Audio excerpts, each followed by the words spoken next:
With the clearing of homeless camps in one area came the start of a new one in another part of Bend. Paula Badabo spoke with several businesses that say they want a long-term solution.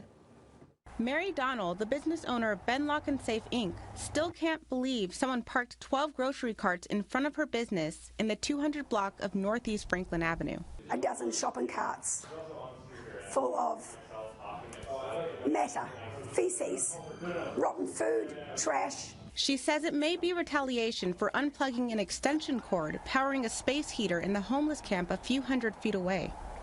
The cord was plugged into their business sign, but it's not the first incident she's had. Bend Lock and Safe is one of the many businesses that are impacted by the growing homeless population near the intersection of 2nd and Franklin Avenue. This is not just about Bend Lock and Safe. This is about our neighbor businesses, Campfire Hotel, Platt Electric, PAULSONS Flooring, 7-Eleven. Donnell said the homeless presence on the street deters business and creates a health and safety issue.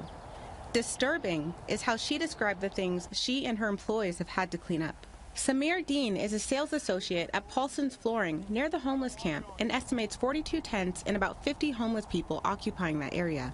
We're trying to help them, with blankets, with gloves, with food, with everything that we can do. But this is a human crisis. Chip Conrad is a Bend resident who says after noticing the homeless camping where he and his coworkers usually park for work, he reached out to social services and agencies who could help. Tackling the root of the homeless problem, he said, needs strategic planning and empathy. How do we start fixing this at the root as opposed to a Band-Aid? Former city councilor Chris Piper shared an incident where a driver had to get out of his semi-truck to shift tents out of the road just so he could drive by. The city has an opportunity under a right-of-way policy.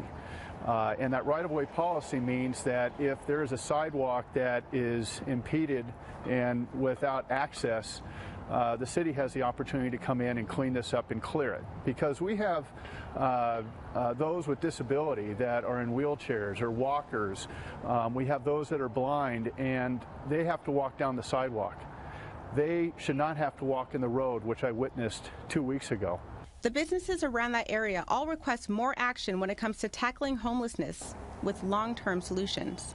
We would just love to get some kind of help from the city of Bend. City Council member Megan Perkins says she understands the frustrations and that the city has stepped up to do trash cleanup, sanitation work, police patrol, and are working with service providers. It's important for people to understand that, first of all, for legal reasons, it's very hard to remove a camp. There have to be sort of a myriad of things that are happening in order for a camp to be closed down. But secondly, there's the humane aspect of this. If you clean up a camp now and you have no place for people to go, you're just kicking the can down the road. In Bend, Bola Badebo, News Channel 21.